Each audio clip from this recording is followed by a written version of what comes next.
You better wipe that smirk right off your face! I have Current Geek! Current Geek!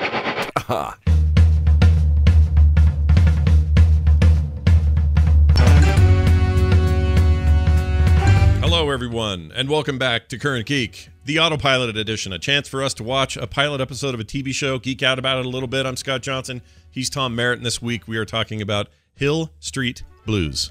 Top 10 music generating series, Hill Street Blues. Everybody, even if you never saw a second of the show, knows that theme song. That's right. The Mike Post epic theme song to a Hill Street Blues, even if you never saw the show, which, by the way, I would have figured was like, by the end of the decade, the 1980s, I would have thought Hill Street Blues was somewhere in the top 10 rated shows of the decade. And critically, that's true. Yeah, Emmy Award winnings up the wazoo, as they might say at Hill Street Station. Yep, won all kinds of awards, constantly winning every year. Yet, in total audience score, not so much. It didn't break the top 10 in the 1980s, which is fine. It's highbrow, or a little bit more. This was also pretty groundbreaking at the time, so this wasn't the thing everybody was sitting around watching the old Dumont for on a Friday night. You had to kind of be in the mood for a gritty street crime drama, I remember when Hill Street Blues was part of Must See Thursday at one point. It was the not comedy on Must See TV. Yep. And I remember thinking like, well, this is kind of a downer. I don't know if I want to watch it. Like I would watch it from time to time, but that's also emblematic of an era when even a procedural like this, which had running stories from week to week, I didn't feel like I had to watch it.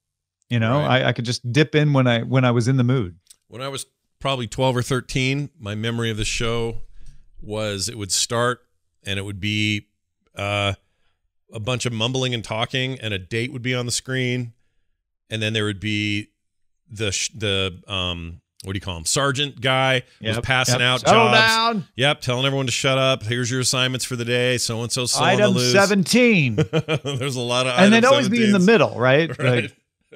It was never the beginning, right? Yeah. It was you always like the halfway beginning of through. the briefing. And they were so loud and no one was quiet. And I kept thinking, man, if that was my house, my mom would be yelling at me right now. But I never got much past that, I think, growing up. I think I probably just watched a bit of that. And then 10 o'clock for you. It was on at 9 o'clock for me in the Central Time Zone, but it was 10 p.m. everywhere else. Yeah, I'm pretty sure my parents said, all right, you got school tomorrow, go to bed.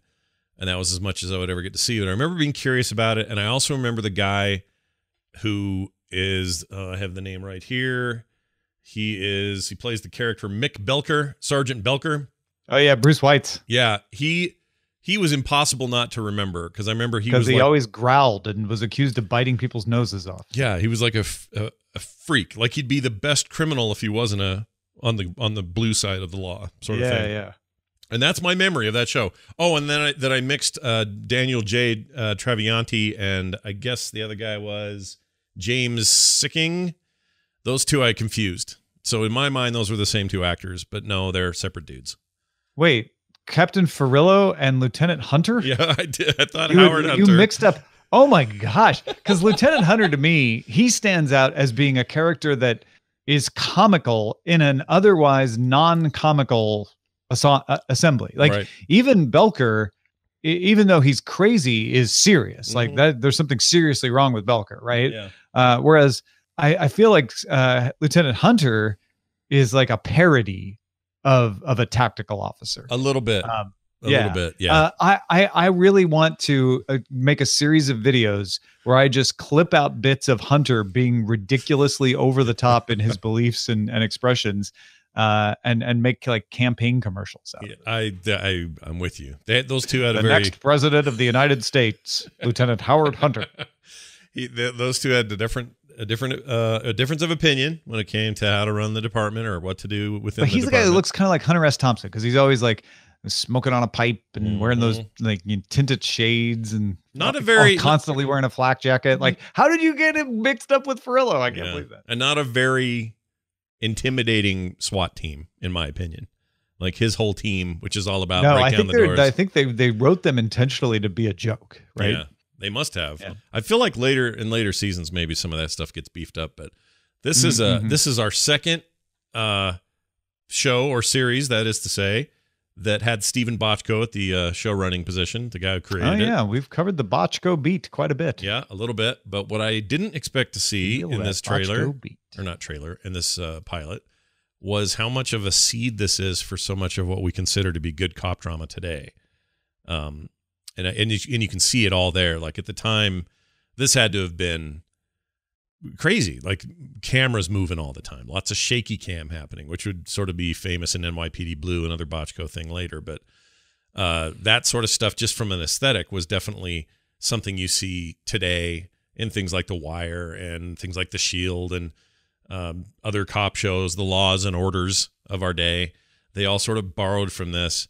And I really feel like Hill Street Blues is in the DNA of the modern cop drama. It doesn't matter. I mean, it reminds me quite a bit of MASH the movie. Oh, interesting. It really does. It because it's got that shaky cam documentary style.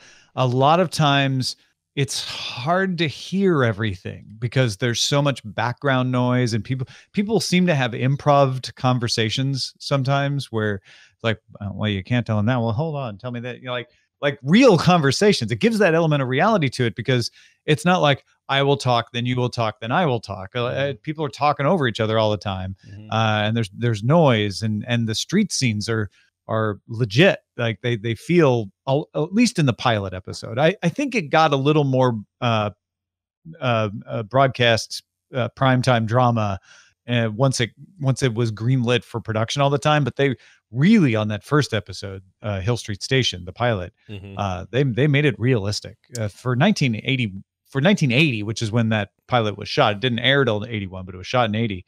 It's extremely realistic, to the point where I had no idea this was shot in Los Angeles. I mean, they really made it look like Chicago, Buffalo, or Pittsburgh, which are the three cities that they say influenced them in this imaginary city that they never give a name. Oh, see, I was going to ask that, dude. I guess they never do give a name through the whole run of the series. Wow, that's an interesting choice. I figured at some point they would say, but I kind of like that. I like the idea that this is like every city, and you get to sort of associate it with whatever you want. Like I see it as, I don't know. They just don't really acknowledge that part. Yeah. It's just they just totally fine. They talk about Chicago, they talk about Pittsburgh, but it never comes up which city they're in. Are you so let's see, this ran till 87. Yeah, and in fact, when you were talking about what you remember about it, I remember Dennis Franz's character. Oh, right, who's not in any of these first. He doesn't come along till 83, Lieutenant Bunce. Yep. Yeah, when I think of Hill Street Blues, his face pops into my mind first. Yeah, should be Ferrillo, but he's a late. That's addition. because, unfortunately, the sergeant that we see, Michael Conrad, passes away, kind of like Coach from Cheers. And they have to scramble to replace him, and it wasn't a direct replacement, but in that changing of characters around that time, they also eventually pulled Bochco and what's the other co-creator's name? Cazole. Cazole. They pulled them both off the show before it ends. Oh, I didn't know that. Yeah. Okay, I don't always like that. Sometimes I can feel the change. Like I could feel when Aaron Sorkin left The West Wing. There was just a feeling, and it was still good. It's not like it was bad or anything. It just, I don't know, just had a feeling. And I had the feeling before I knew that he wasn't on the show. So this is before I was smart enough to know that a showrunner left. I just went, something's funny with these episodes. And then someone said, well, Aaron Sorkin left. I'm like, oh, maybe that's it. So I wonder how that goes toward the end. Because the reason I'm even talking about that, and I said this to you on a text earlier, this may be one of those shows that we open as a pilot that I'll end up seeing the entirety of. I think I'm going to watch the whole thing. I already started watching the third episode because this is a warning. If anyone's listening to this and hasn't started watching yet, Hulu has the run of the series, but for some odd reason, they package the second episode in the file with the first episode. The way this was aired was Hill Street Blues premiered January 15th, Thursday, 1981 on NBC at 10 p.m. And the second episode aired on Saturday, 2 nights later. Right. So it was kind of it was saved as a mid-season replacement. They were worried it would get lost in the fall if they put it in with everything else. So they saved it for a mid-season replacement and then made an event out of it. They're like, find out what happens, because it ends in a cliffhanger with Renko getting shot, and they come back 2 days later. Well, for some reason, Hill Street Station is packaged in with that second episode all together in a big 90+ minute version. And then Hulu's second episode is the second episode that you just watched. This is the second half of the first episode. Yeah, that is weird. It's kind of confusing. I don't know why they did that, but so technically you're still on the third, because you're right. They didn't. So I'm on the so I finished. I watched the whole thing, not realizing when they got shot, and we went 6 months later, and then we started with the roll call. I was like, wait, the roll call always starts the episode. Right. So something's weird here. And then I looked it up later and figured out that Hulu had kind of smushed it all together. Yeah. But then the second episode on Hulu is that roll call again, that midway roll call, all about the president coming to town and everything. So I was like, well, I already saw that. So I skipped over that second episode and I went to the third episode, which picks up. And that's the interesting thing, is there's always multiple storylines going on in Hill Street Blues, some of which resolve within one episode, some of which will carry on for 2 or 3 episodes. Right. And that felt they don't new. have an overarching story arc. They'll just kind of intertwine these, 2-3 episode arcs. Right. And that's I can't find anything to contradict this, but it feels like that was the start of this sort of storytelling. Later, you would have things like LA Law, another Bochco joint. And like I said, NYPD Blue, ER is another good example of this. ER is almost the same template. It's like characters that you get to know. They're having multiple conversations. All heck breaks loose because a bus ran into a thing, and now there's a bunch of injuries, and they're all coming to the ER at once, and everything's stat this and stat that. And then you get to learn what they're like under pressure, and the new guy's kind of terrified, and the old guy helps him out. And it's the same template, but it to me, it feels like the Hill Street Blues template. And I think the show deserves credit for that. And at least, you know what? It deserves credit in my own head, where I've been enjoying all of this stuff for years and never really thought about it being kind of a pioneer in the way it was, because I wasn't really watching it as a kid. I didn't. This was serious stuff. This is for my parents. They'd watch this when I'd go to bed. This whole situation in the first episode, with the the sort of botched robbery that turns into a hostage situation, and they have to call in the gang leader, Jesus Martinez. And it's clear that those two have had, those two meaning Captain Furillo and Jesus, have had an understanding, and that Furillo, has reached out in the community and he's respected, even if all of his officers aren't. It's just so complex. It's Wire-like complex, without the advantages of the Wire, which was able to build on shows like Hill Street Blues and NYPD Blue over the years, to become even more realistic. But for the time, Hill Street Blues is incredibly advanced. And what I was surprised watching it back was just how compelling this pilot episode story was. Like, I'm like, wow, this would be great now. You could do this plot and this execution of it now, and people would like it. It's very sophisticated. Yeah, the second half got a little weird with the theme gangs, and over here the Irish control this turf, and you mean whatever. episode 2, right? That's what I mean. Like, that pilot episode is spot on. I agree. Then when you get into this second episode with the shamrocks and everything, you start to see the seams of the primetime budget begin to show. But, that stuff's a little over the top, but you're right, in the first episode, or in this case, the first half of the thing that's on Hulu, there's an edge to it, and I don't know, like a weird honesty to everything. Yeah. It's also, showing the good guys aren't fully good. The bad guys aren't fully bad, right. Which is a hallmark of a more complex and satisfying story. And it's definitely and then you end with Renko and Hill getting shot. You've come to love these guys just in this, 45 minutes, and they're a side plot. They're just going to check out a domestic dispute. And you think, well, if something bad's going to happen, it's going to happen over at the hostage situation, right? No. Right. And then it ends with a cliffhanger. There's so many risks taken with this. So good. It's crazy to think that NYPD Blue, which was also known for breaking a lot of ground and also stretching a lot of rules and pushing limits and things like that, was just 10 years after this. Like they laid this groundwork, and then 10 years later, with Dennis Franz in tow and a couple other actors, they made a new version of this. And this thing was Stephen Bochco and David Milch. David Milch would go on to do Deadwood, yeah, one of my favorite dramas of all time. And it shines through in Deadwood because it's the same sort of thing. All of these people with these disparate motivations and interesting backgrounds and clashes and everything else make for some of the best drama storytelling of our time. And you can just trace a lot of these creators back to some of this stuff in the 80s, and it's really fun to draw those lines. I would guess that at the time I would have been blown away by just how much this show, or how much Hill Street Blues showed interracial working. For a time that was pretty tense in big cities in this country, and showing all that kind of crossover. Like, here's a Hispanic guy and he's got to do this and the other thing, and the black guy's got to do this and the white guy's trying to do this, and having that happen in both tense but also some satisfying ways was probably pretty new. Another right along with that is the bilingual dialogue. Right.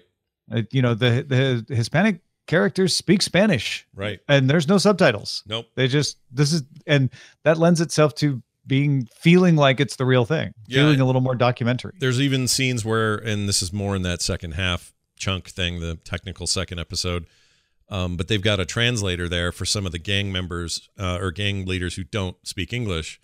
And so everything that the captain is saying is being immediately translated, and they don't pull it's from not that. A translator, it's his lieutenant. Oh, right, it's his lieutenant, right. So which I think is important to point out, because this is a bilingual police force as well. Right, and they have to be to handle everything, all the diversity that is that precinct, and they don't shy away from it. They don't hush it in the background. They don't have the translation happen simultaneously. They give screen time to it, and there's something about that just gives me I don't know. There's a reality to that I appreciate, that I think TV would normally be resistant to. They would normally not like that cadence, but instead it felt like, I don't know, it felt like they embraced that, and I noticed it. It also, cool. I don't know if it struck you this way. It felt like an HBO show in its language and locker room talk and all of that sort of thing, without ever once breaking the primetime rules. I mean, that was just incredible to me, how like they got across that this is really how these folks talk, and yet never used an F word or anything like that. Yeah, that was impressive, because they wanted to. I mean, I'm sure the writers were just like they probably felt constrained. I don't know. Yeah, and it would have felt truly real had they been allowed to do that, right? Sure. But they did a great dance around it to where it never felt like they were avoiding language. Right, right. It wasn't like, oh, frack. Oh, fiddly dee, you guys and your needs. Yeah, they didn't do any of that, which is a skill in its own way. Yeah, that was interesting, because it felt gritty and hard without the things that you would, offensive things about women and to each other, and they made your cringe, right? Mm-hmm. It's like, oh gosh, but you never violated the code, right? That was very interesting. It just goes to show, kids, you can offend everyone without using naughty language. I have a big question though, and I cannot shake it from my head. So you mentioned Michael Conrad, who played Sergeant Phil Esterhaus. He was great. He died sadly and suddenly in 1984, as the show had just gotten going. And he won. He won like 2 Emmys for this role. He was Best Supporting Actor twice, I think. Anyway, he's one of the weird side stories of this whole thing is that he's got a girlfriend in high school. I know. And she's a graduating senior. And all I could think of was, hold on a minute. In 1980, was that not weird enough? Oh no, it was weird. It was weird in 1980. It was really weird, man. Yeah. His character is so interesting because it's the role that should be the sort of, I'm the decent humanitarian who helps guard the line between Farillo the suit and the pressures of politics and the realities of what my guys have to do every day. I mean, that's the classic way you cast that role. Right. And they have him play that part. Yeah. but sometimes you see that he's just like, he'll bend with the wind. Yeah. So in the second episode, there's these two new cops who get beat up while they're out on their job.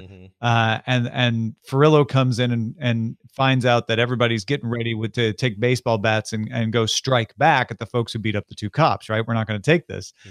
And Esterhaus originally says to Farillo when he asks what's going on in there, like, you don't want to know. Like, he's going to cover it up. He's going to let him go. Right. And then Farillo comes in, finds out what they're going to do. And it's like, look, basically no lynch mobs, boys, in other words than that. Right. And once the captain leaves after saying, like, this is not how we're going to do things, because it two wrongs don't make a right, basically. Esterhaus goes, let's let the captain win this argument this time, shall we, boys? And it's like, well, guys, you're not principled. No. Yeah, Esterhaus is not principled. And I think that having him like, oh yeah, I found someone, and having you go, oh, okay, so that's an interesting insight. Who is she? She's a high school senior. Yeah, she's a high school senior, and he's like, 58. This guy's not clean. And most of these characters are not. Farillo's a little bit squeaky in relative to everybody else, but he's got his whole side, thing where he's dating the district attorney. So, that's clearly a conflict of interest, or not the district attorney, the public defender. Public defender, right? Yeah, so that's clearly a conflict of interest. So even he's not fully clean. That was a great reveal, because I didn't see it coming. So when they, oh really? See, I knew that. I remembered no idea that. So it was kind of like, this is really good. They played it straight. I'd forgotten, how close to the vest they held those cards in that. Well, first episode. And when he came in, or when she came in rather, and was yelling at him, this is before we knew much about anything. Didn't know about their relationship. And she's screaming at him. I'm like, well, she's going to be a real thorn in his side for this series, and we'll see how this all plays out. I didn't see it coming. I didn't know. Yeah. I really didn't. And that was great. I thought they did that really well, and especially well knowing it now and watching it again and going, that nothing is ever. Even when you're like, oh no, she has to do this in front of them, to keep up appearances, and she believes it because they underline it when she's bitching to him about it. As she's getting ready to climb into bed with him. Yeah. Right? Yeah. She's serious about it. Like, she's principled about it. And she just also happens to really like this dude, and who we But that's actually the way most all the episodes end, is with the two of them having a domestic conversation. Yeah. That I have a memory of, but I couldn't remember who she was. Oh, interesting. That's and when I saw her, I went, oh, that's that lady from Lost. She was on Lost, and I couldn't remember what role she was on Lost. So I went down this rabbit hole, and on Lost, she was Margot Shepherd. Veronica Hamill was on Lost? Yeah, she was in 3 episodes. She played the character named Margot Shepherd. Oh. And her face was just immediately I saw it and went, oh, she's from Lost. And she's older in Lost, obviously, but I knew it. Well, it also turns out it's the last thing she acted in was Lost. She didn't do anything after that. She hasn't done anything since. No, she's still around. That's it. She doesn't want to do TV or movies anymore. But that's where I saw it. And I just went, oh, you got to be kidding me. So I went in this little rabbit hole track to find out what else she had done. And anyway, at the end of it all, I really like her, and I like her. Again, I can't speak to it because I was a kid in 1980, so I don't know what the world was like as much as I would like to think I did. But I have to think that her character being strong and just pushing through these men, and that other guy just being such a dweeb, and her just putting him in his place, this had to have all seemed super strong female character stuff going on, because it felt that way now. But I bet at the time it must have seemed like, whoa. I think we forget that all of the modern problems that society is dealing with are not new, and that our progress to this point has not been linear. Yeah. That there are peaks and valleys, and that coming out of the 70s, which is where this show was born, it is conceived and shot in 1980 and premieres in 1981. We were on an uprise of feminism, of racial equality, of pushing for that thing. I'm not saying we'd solved those things, but those movements were at their peak.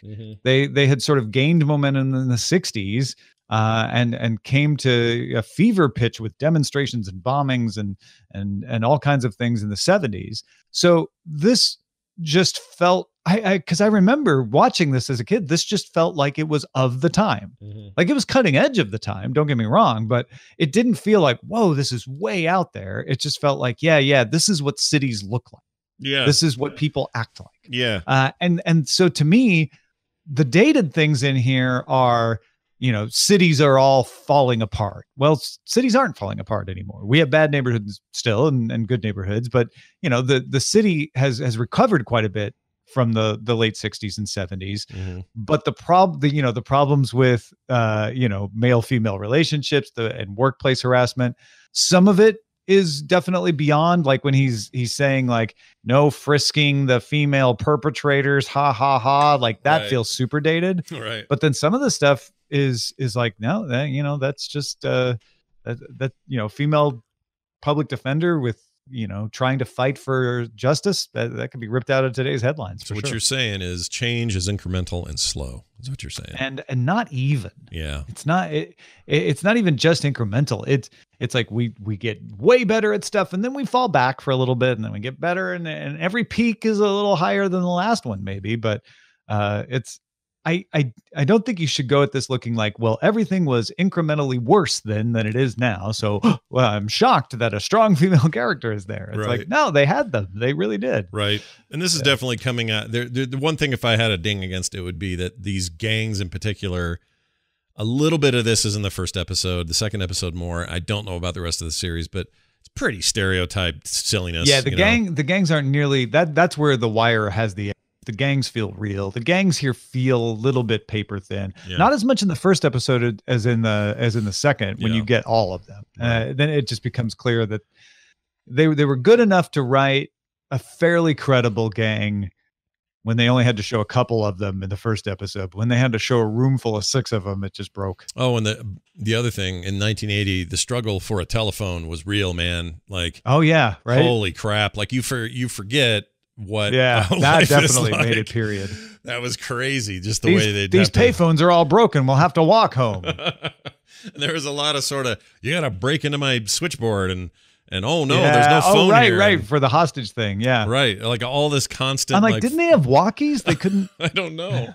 I guess they're short range. I don't know. That threw me for a loop because I always do look for that. I'm like, all right, well, we're about to find out how handheld technology and communications have changed something because I'm going to watch something old. And this one in particular was like, oh yeah, everyone's waiting for a phone hanging on the wall and you wait your turn. And if you're going too long, the guy behind you is mad at you. And like all those stereotypes start rolling off when there's no cell phones. There's not even convenient sort of office phones. It's just a mess. And that made things complicated.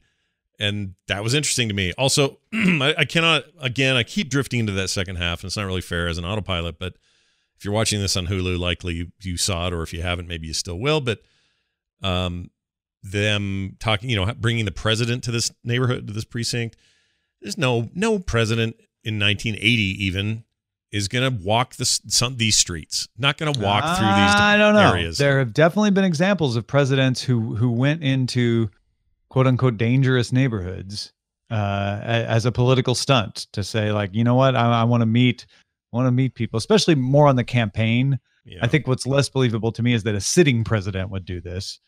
There's not a huge advantage. There have definitely been presidential visits to disadvantaged areas in order to get a good, get some photo ops and stuff. I guess that's I found true. that fairly believable. I guess that's true. It seemed like to me, I had this impression when I was a kid that everybody in 1963 went, oh, we can no longer have an open car and have a president waving out of it. That's never going to happen again after Kennedy. And so everybody from then on was always flanked 10 guys deep and in an armored bulletproof car. And like, that's just been my impression. So the idea of somebody just sort of walking around out in open air and their president seems crazy to me. But I guess it does happen because I've seen the presidents that we've had since 1980 have all walked around in the open air in places. You're right. They don't have Pope mobiles. Yeah. As best I can tell. I mean, they wouldn't be called Pope mobiles if they did. No, but yeah, no, you're totally right. But I just have had I don't know, that locked into my head at a very young age that, that's no longer kind of like, you used to be able to buy a product on the shelf and there was no packaging in the, I don't know when that happened, the 40s, maybe the 50s. But then theft made it so that packaging became a requirement because you had to have plastic or something to hang something on, or them marketing reasons. I thought you were going to say you used to be able to buy a product on the shelf, but now you have to ask for it from the glass case because too. it's a Tide Pod or a razor. Sometimes that. Or like, Sudafed. Like once somebody screws with your expectations, and you got to change everything. And in my head, presidents couldn't do that anymore. I went to buy some Neosporin, the antibacterial salve, right? Yeah. And on the shelf, there was a piece of paper. And, like they do if they have it behind the case. So I go and I'm like, hey, I don't need the Neosporin. She goes and gets it for me. I was like, people really steal Neosporin? And she's like, they steal everything. All right. What? So no, it's nothing in particular about Neosporin that they're stealing it for. Right? I don't know. They probably put it in the glass case when it starts to get shoplifted, and that must have been one that was getting shoplifted. Maybe, people get infections and come in and steal Neosporin. Like Sudafed, I get because there's. Well, the weird thing is the off-brand version was on the shelf. So I guess the thieves are brand loyal. Right. I like that. You can like right today, you could put Walmart's Equate brand everywhere, but don't think about putting Neosporin brand on the shelf. Or it's somebody will take it if you. That's crazy. Anyway, it's really good. By the way, a lot of these episodes directed by people you'd recognize down the road as directors on more modern stuff and creators of other dramas and things like that. That's a fun thing to do when we do these. I always like to see who got their start, while they were working on a famous old thing, and there's plenty of that. Happening. I love it. I think we should do this more often, is talk about the rabbit holes we go down. One of the rabbit holes I went down was, okay, what else was Michael Conrad in? Yeah. Because he's so good at this nuanced good guy. Occasionally you get the hints like, he may not be that good. He's awesome. I was like, what else was he in? And he was in a lot of Westerns, which I would have guessed, but he was also in a lot of other cop shows, mostly just guest spots. He'd be in one episode of a show and that's it. But he was in a show called Del Vecchio. Oh, wow. Oh, right. Do you know that show? I know it by only by sort of by the name, and it starred Judd Hirsch. Yeah. That's the big name in it as Sergeant Dominic Del Vecchio. His partner was Charles Hayde, who played Sergeant Paul Shonsky, and their boss was Michael Conrad, who played Lieutenant McAvan. And this was a show that was created by Joseph Polizzi and Sam Rolfe, but Stephen Bochco worked on it. Oh, yeah, here it is. Oh, Tommy Lee Jones was in it. That's why I remember it. Oh, yeah. Yeah. Oh, wow. Oh, no, I'm thinking of something else. That's the Howard Hughes thing he was in. Hold on. I was going to say, I don't see Tommy Lee Jones here. I'm looking at the wrong one. Who am I thinking of? Well, there he is. There's Michael Conrad. Judd Hirsch is the recognizable name for me anyway. Was that that's pre-Taxi, right? Yeah. Yeah. This is 1976 to 77. And Hirsch plays a detective who is studying to become a lawyer. Okay, gotcha. In Los Angeles. All right. Oh yeah, you're right about these guest stars. Holy crap, he's in everything. Hawaii Five-0, Starsky and Hutch, SWAT, Emergency, The Rangers, he's in The Longest Yard. He's in that. That might have been where I saw him recently. We saw that for Film Sack, and he's in The Longest Yard, that movie. The Longest Yard. Bob Newhart Show. Like, he's been in everything, it feels like. Oh, wow. This goes way back, too. Yeah. He's been working It goes back into the 50s. Chips, he was on. The Incredible Hulk. Yeah, it feels like he should have been a regular character on Chips, but he wasn't. Vegas. Remember Vegas? That was a cool show. It had a $sign for the S, and it was Robert Urich. Oh, yeah. I never really watched that. And on that show, who am I thinking of? No, I'm thinking of Spencer for Hire, which was the other Robert Urich show, which had which if you bring up Spencer for Hire, you have to bring up Simon and Simon. Yeah, and then you got to bring up Hawk, who was played by Avery Brooks, who went on to be captain of the DS9. Yeah, captain of the commander, and then later captain of Deep Space. Oh, that's right. He started as commander. Anyway, but that is one of the things we do with these autopilots. It's fun. It's fun to just like go, oh, that guy. Okay, well, he did these 10 things, and we know her from this other thing she did. Like, that's how I got Veronica Hamill all wrapped up in my head with Lost, and I love that part of this. Like, part of this feels like a weird. It's like digital I don't know, cartography or something.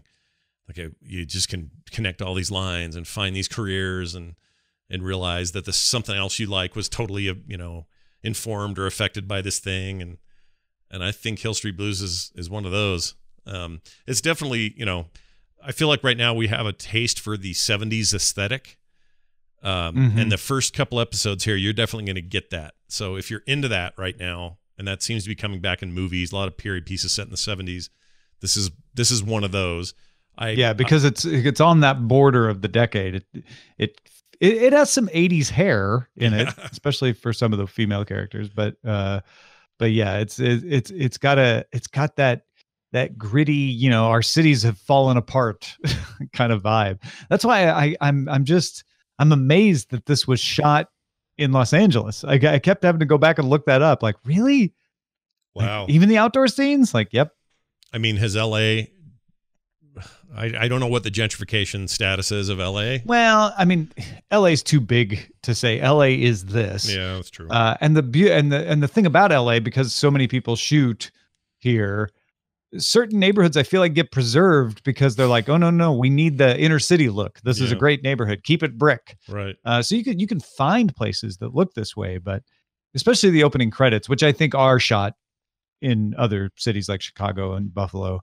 It just gives you that feel that, like, yeah, you're in a Rust Belt city for sure. It feels colder than LA is. That's the weird thing. Yeah. Visually, there's a coldness. They're always wearing jackets and stuff. Yeah. That's a effective sweated thing. So much shooting this. Well, some of the near song part, the intro, I think there's cars driving in or around snow. So some of that might be. Those are shot elsewhere. The main titles. And I remember that really, when I was a kid anyway, lended itself to this idea that this was a show that was dirty and low. And because the snow's not pure and white; it's dirty and piled up on the side and and like all just. But I mean, that scene, I'm almost sure that you're talking about was shot in Chicago because there's a bar with an Old Style sign, and Old Style is a Chicago area beer. Okay, that makes sense. It looks very Chicago. I've been there once, but my memory of Chicago when I went there, which was in the summer, which was very hot, but still it was very gothic. Like everything had a claustrophobic quality to everything, more so than New York, in my opinion. And there's a lot of pizza. Yeah, and there's a lot of pizza. I had the best pizza of my life there, but this had the intro to this has that. The intro is so good. It's just so good. And I think that song holds up. I think that riff is still good, and it evokes emotion for me for a show I barely watched. Like, it's crazy to me. I guess that's Mark Post's legacy. Is Mike Post? Or Mike. I keep saying Mark. Why do I do that? I'm thinking of Marky Post, who was a female actress in the show Wings. Oh, really? Yeah. Huh. I keep thinking of her. It's not her. It's Mike Post. But this might be his best thing. I think this might be it. I mean, he has a lot of good things too. Sure. But this single reached number 10 in November 81. I had it on 45. Oh my gosh, dude. It's just iconic. That's great that you had that. And the debut season, as you mentioned, was not a ratings hit. 87th out of 96 shows, the lowest rated program ever renewed for a second season at that time. Do you feel like it was just like a prestige thing because it was clearly the critics were loving it? Well, because it got 8 Emmy Awards in that debut season. That record has only been surpassed by The West Wing. Oh, wow. We got to do The West Wing. For a debut season, anyway. Yeah. We got to do West Wing at some point. Yeah, it's on the list. We'll get to it. Favorite series of all time. Maybe in my top 3. I've only watched a couple episodes. Oh, it's so good. I've only watched. I try not to admit that too often because so many of my friends love that show, and I feel like I might get stabbed. Yeah, I don't know how you know Jenny Josephson and she hasn't murdered you yet. How's that possible? Wow. I know. I've watched that show, I don't know, 4 times through. I love it. It's so good. Oh, man. Yeah, I'm actually excited for that because then maybe that'll be one where you dive in and go watch. I'm still watching Cheers. Cheers. I kind of fizzled out on The Simpsons in season 3. Yeah. But I kept going with Cheers. I'm into season 4 of Cheers. And I was thinking I might start watching Hill Street Blues after I watched the first one. But into the third one, I'm starting to think, well, I don't know if I want to commit to watching all. Well, see, this is the worry I had. If it maintained that grit and that focus that the first episode clearly had, if it did that, then that's one thing. But if you're telling me that it very quickly evolves into budgety, this is television and it's good, or it's fine or whatever, but it doesn't really push those boundaries for the rest of the because run. you got to make 26 episodes, right? Yeah. So it starts to in the third episode for me, it started to feel like, oh, we're getting a lot more conversations between Farillo and Veronica Hamill. Yeah. Where we just see them talking to each other about the problems in their relationship, and it's like, yeah, that's a very affordable sequence to shoot. Right. And it's not like the budgets of TV shows were nothing back then. They were big. We can do more now. Budgets are relatively bigger across the board, and cable has freed people to do more, and you can plan more. I mean, back then it's like, no, you have to get these on the air. We got to keep filling that schedule. Now you can tell The Wire, like, take your time and get it right. Yeah. I'm curious about your opinion on this. Today, crime shows are mostly the variety of sort of procedurals, right? The sort of CSI template is in full effect still. And the ones that are on network television and even some of the stuff on cable, they all kind of adhere to that now, which is fine. It's a thing. It's popular. People watch it, whatever. But I feel like The Wire may have been one of the last of its kind. What I'm saying is there's nothing, or as far as I know, and I'm racking my brain here because I'm sure there's something I'm missing because there's so much TV now. I guess the closest I would get to is like, I really like the Mindhunter series on Netflix. Well, yeah, that was coming to my mind too. It feels like we've got two kinds of crime shows now. Yeah. We've got the very classic LA Law NCIS broadcast television crime show that's still going. Yeah. That feels very predictable, even though it's probably not, that much worse than Hill Street Blues was, because they are more sophisticated. Right. And then you've got the true crime. Right. That seems to be the hot thing for the Netflixes and the Amazons and HBOs to do. Let's we have True Detective. Yeah, or quirky crime. Not true crime because it's not based on truth. Right. But it's got the true crime story feel. Like what really happened like with an these detectives. odd crime. Like yeah. Fargo's also doing that. And I absolutely love Fargo, but they are detective shows, basically. So The Wire is the last realistic city cop show. When I say realistic, I mean that, like, these NCIS and LA Law, CSI, they're not terribly realistic. And I just they're wonder, not trying to be like, this is what it's really like. Wonder if there'll be a pause and then someday that will make a comeback. Well, I think The Wire kind of ruined it for everybody. I think what had happened is everybody was like, well, you can't outdo that. Yeah. So I needed to find something different to do, or else I'm just going to be a pale imitation of The Wire. Yeah. And that's good. I'm all for, let's not go just rehash things, but I do miss I don't know. I loved Law and Order in its early days for this. I loved that. Yeah, because we still have it with medical. Yeah. We have Grey's Anatomy and Chicago Fire and yeah, that's true. There's a lot of that stuff going on. Although Grey's Anatomy is just it's just soap opera. It's just a soap opera. But yeah, but the structure is there, and being able to punctuate your stories with emergency, that's a thing that lives on. Yeah. So somebody described Hill Street Blues as Barney Miller shot outside. This was in the Wikipedia article about it. And I thought about that. I'm like, okay, that's because my instinct was like, no, that's not true. Hill Street Blues isn't a comedy. Mm-hmm.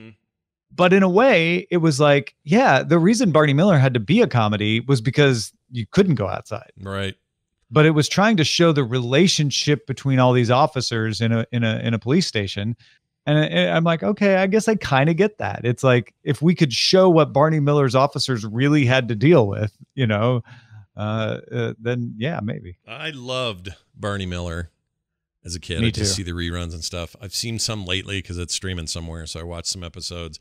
And fun crossover, Michael Conrad, who's Esther House in this, he played a couple of characters in a couple episodes. Yeah, he's in like Barney 3 Miller. episodes, something like that. Yeah, something like that. For Barney Miller. Yeah. If you're looking for a connection there's one. But something about just a hard-boiled 70s era cop stuff.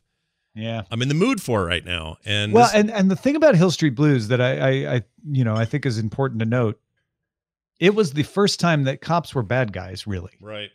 I'm not going to say it was the first time ever. I'm sure there are other examples before it, but your successful cop show before this, the cops were the good guys. Right. And if a cop was bad, that was a dramatic twist to a storyline. That wasn't, an everyday thing. Right. You didn't have a cop who was commended for arresting the wrong rapists and had a reputation for biting people's nose off that he couldn't get past. Right. Like that just, that is a character that you did not see until Hill Street Blues. Yeah. And now that's what we want. We want these flawed. Yeah. I mean, you could even go as far as something like Breaking Bad, which is the idea of taking a protagonist, someone you normally root for, and that you're somehow kind of rooting for, but you really shouldn't be. Like that. That's a relatively new thing for us to embrace, and it feels like this show is like doing that early a little bit, especially like Dennis Franz's character. I do remember a bunch of that, and I may conflate some of it with NYPD Blue, but NYPD Blue is another good example of it. He is so detestable in so many ways. And in other ways, you're like, man, I'm glad he's the cop on the street busting the bad guys, because maybe it takes a psycho to catch one. Like, And that, of course, leads us eventually to The Shield, right? Where that's the entire, that's the main thrust of the story. Yeah. And The Shield is so good at that. People at home, if you haven't watched The Shield, it's amazing. It's so good. And it's just what Tom said. It's like it's this chance to like take people that you normally revere and then just see their ugly underbelly, and you're just surprised who you're rooting for at some point. Man, The Shield was good. I loved that show so much. And it's also the first time you get Walton Goggins in any big role. So the beginning of a huge, awesome career. And also your only real taste of I can't think of his name, Michael, whatever his name is, who played the commish and was in The Shield, Mick Chiklis? Yes, Michael Chiklis, that's it.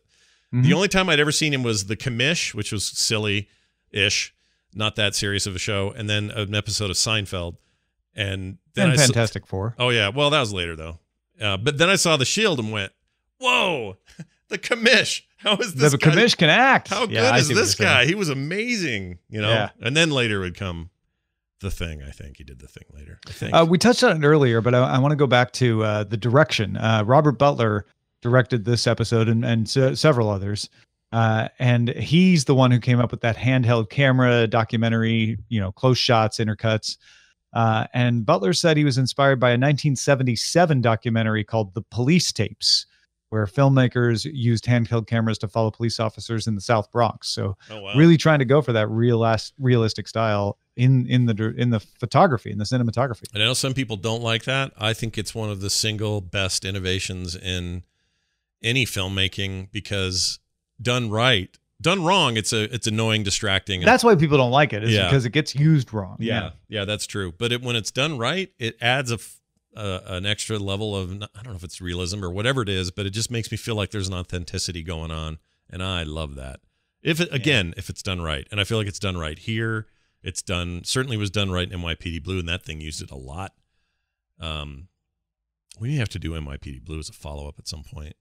I'm constantly adding things to our list here, because I added Barney Miller earlier too. But let me throw NYPD. Stick that in there. We'll get all the cop shows eventually. But anyway, that's your pick for the week. I hope you guys like it. I really did, and I may still poke my head into 3 and beyond, just to kind of where this goes for season. I don't get me wrong. I'm going to go back and finish episode 3. I haven't quite finished it, and we'll see how I feel. I might watch a few more. Or I might just go back to Cheers. Who knows? Yeah. I mean, do what your mood tells you, Tom. You go where you feel you should go. But I, for whatever reason, I'm compelled by it. And I also miss this kind of show. And it kind of makes me want to watch ER for weird reasons. Like I got a little hair at my rump on this one, and I'm enjoying the crap out of it. You should see someone. I probably should. Don't let it stay up there. Nothing good can come from that. All right. Like we said, we didn't say, we talked about this offline. Next month, our autopiloted episode will be for Gilligan's Island. Yes, the true successor of Hill Street Blues. In the same vein as, in no way, we thought, because it's tempting to just go, let's do NYPD Blue next, or let's do Del Vecchio or something. Yeah. But we want to keep it varied, so we'll at least take a break and do a light comedy. I used to watch Gilligan's Island all the time after school. Same. It's been years since I saw an episode. Yeah, same. It's been a very long time. I used to think Gilligan's Island was the bomb. It was on right after school, and I would go home and watch it, and it was great. And here's the funny thing. I think we should just let people know how we got there. We originally said, hey, what about Love Boat? And then we couldn't find Love Boat anywhere, but DirecTV's got some sort of access to it, and that's it. And then we thought, well, what about Fantasy DVD. Island? Or DVD. And then we're like, Fantasy Island. Nope, DVD, and not even rentable or anything on streaming of any sort. So that's just not there. And then the island thing stayed, and Tom said, what about Gilligan's Island? And I was like, yep, that sounds great. Let's do Gilligan's Island. Why the heck not? And I think that pilot's black and white. I think that's before they went color. You were right. Yeah. I'd forgotten that. They have a little stretch there, kind of like the Beverly Hillbillies did. There's a little stretch where it's all black and white and go color later. Before they shot on color. Yep. Well, that's like shows that started on standard def and switched to high def midway. It's going to feel like that in the future. Yeah. The Simpsons is being all sorts of criticized for cropping themselves at the moment. Yeah. Anyway, so that's Gilligan's Island. 1 month from now. Next week will be a regular episode, so looking forward to that. We'll have a conversation about what's nerdy in the world, and then a moment now to talk about things that might be going on in other parts of our world. Tom, do you have anything you'd like to say or promote today? Yeah, I just got back from CES, put on by the Consumer Technology Association in Las Vegas, and there is a lot of cool, weird, and odd, and significant, and all kinds of things in the world of technology coming out of there.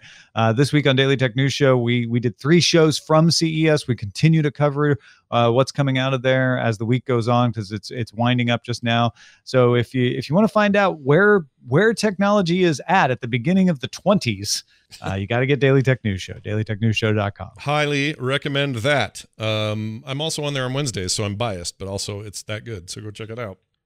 As far as stuff going on around my world, there is a lot. So just go. Oh, you know what? I know where I'm going to send people. I am this close to publishing the rules and being done with a card project that I've been working on, a game that you can play with 2 to 4 people called Rock Runners Incorporated. And you can learn all about it if you go to frogpants.com/rockrunners. It's up there now. There's pictures of the game, descriptions of what's going on. We'll have full rule sets up there. There's a video preview, and soon coming to Kickstarter. Watch for it. That's Rock Runners Incorporated over at frogpants.com/rockrunners. That's going to do it for us today. Current Geek is our website. You can also support us at patreon.com/currentgeek. And we'd love that if you did. Thank you, everybody who does. It's going to do it for us, for me, for Tom, for all of you. We'll see you next time.